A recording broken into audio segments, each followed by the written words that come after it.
Asan na yung pinapangakong pabahay ni PBBM? Asan na yun? Libre na bahay. Wala. Hindi totoo yun. Kaya ba kayo na lulukuhin tayo palagi? Sasabihin, may 6 milyon na pabahay. Ngayon nagkakabistuhan sa Kongreso, ang sabi ni Brusas, hindi daw totoo yung pabahay na 6 milyon. Di pinagluloko lang tayo. Kasama ko kayo na nabudol. Sumasayaw pa kami noon sa kalsada para ikampanya ang PBBM. Kaya lang ginawa namin yun kasi si Sara, kasama siya ni PBBM, pero Sara talaga kami. Kaya mga kapwa ko urban poor, magsama-sama tayo. Maiba naman yung totoong pabahay, yung totoong makataong pagtingin sa atin. Ako, waray-waray ako, galing ako ng Samar. Nakapagbuo ako ng housing 1,440 families. Pero maraming injustice. Inagaw sa akin yung pamumuno. Ginawa nila ako ng mga kwento. Kesyo magnanakaw ako. Kesyo may mga armin ako. Lahat na nakasalanan inano sa akin. Iminagay sa akin. Kung ano ang ginagawa nila kay Inday Sara na pinagkakaisahan, ganon din ako pinagkaisa. Alam niyo po kung sino ang namumuno ngayon? Leftist organizer ng Gabriela, si Wendy Nolasco. Yan ang namumuno ngayon sa Amba. Nakawawa yung mga nakatira doon. Nakakaranas sila ng mga harassment, mga injustice, puro pamimiki, puro pamimira. Yun po. Pero ngayon, papawiin na namin yun. Asan yung mga taga-Amba? Taas ang kamay ng mga taga-Amba. Papawiin natin yun. Kasi tayo ang naghirap nun. Mga kapwa ko maisog, nire-represent ko ang urban poor. Kasi hindi naman lahat ng problema ng urban poor na susolve. Nasa atin, apektado tayo sa droga, kriminalidad, mga child abuses. Nandun karamihan sa urban poor na walang nasusolusyon. Ako, tumayo ako sa pabahay. Asan na yung pinapangakong pabahay ni PBBM? Asan na yun? Libre na bahay. Wala. Hindi totoo yun. Mayroon silang ipinatayo na ilang pirasong 48 housing. Pero hindi yun para sa mahihirap kasi may bayad. Malaki ang babayaran ng monthly. Walang libre. Mag-o-organize ka, sariling sikap mo. Ang binibigay lang nila na puhunan, yung bayad ng lupa, building construction. Walang amenities, walang facilities, kaya sariling sikap ka.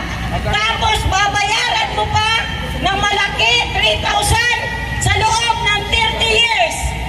Agree ba kayo doon, kapwa ko mga urban poor? Ang hinahanap natin, yung affordable. Alam naman natin na walang libre. Pwede naman yun, yung paano naman yung mga urban poor na kagaya ko, na ang kinikita hanggang sa pagkain lang, pero walang sariling tirahan. Paano naman yun? Sino ang magsusolusyon nun? Yung pabahay na kayang-kaya natin, natitira tayo ng maayos at magkakaroon tayo ng hanap buhay sa loob ng pamayanan na tinitirikan ng mga pabahay. Sino ang magbibigay ng solusyon nun? Walang iba kundi ang ating magiting na mga Duterte at walang iba kundi si Sara. Si Sara na makatao. Bayag ba kayo na lulukuhin tayo palagi? Sasabihin, may 6 milyon na pabahay. Ngayon nagkakabistuhan sa Kongreso, ang sabi ni Brusas, hindi daw totoo yung pabahay na 6 milyon. Di pinagluloko lang tayo. Kasama ko kayo na nabudol. Sumasayaw pa kami noon sa kalsada para ikampanya ang PBBM. Kaya lang ginawa namin yun kasi si Sara, kasama siya ni PBBM, pero Sara talaga kami. Kaya mga kapwa ko urban poor, magsama-sama tayo. Maiba naman yung totoo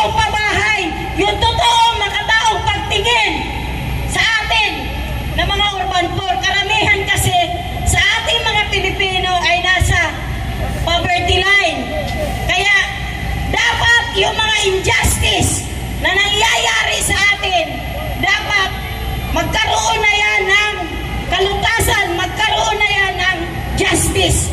Kaya walang ibang makakapag-iba niyan, walang iba kundi si Sara. Sino gusto niyo maging presidente? Tama yun. Kaya ngayon, ibalik natin ang Duterte. Kasi nung nandito ang Duterte, tumahimik ang druga. May justice. Nagkaroon ng kapayapaan ang mga kalsada. Nakakapaglakad tayo ng maayos sa kalsada.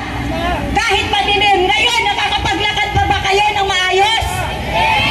Hindi. Kaya, nananawagan ako sa lahat sa atin, magkaisa tayo.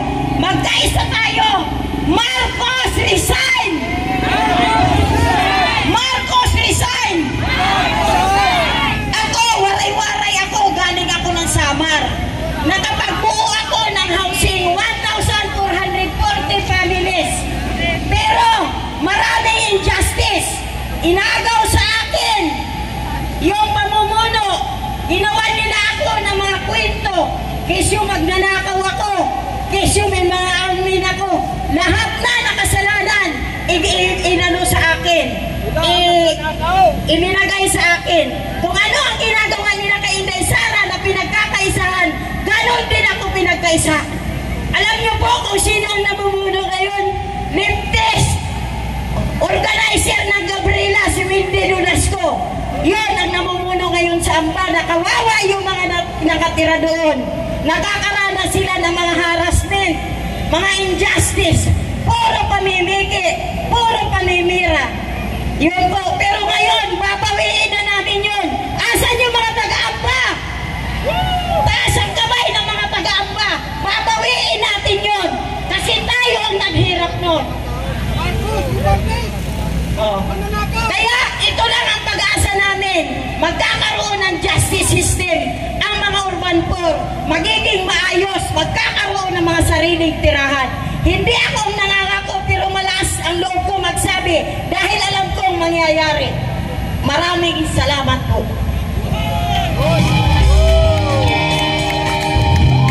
Palakpakan po muli natin mula po sa urban sector, Ma'am Enriqueta Kata.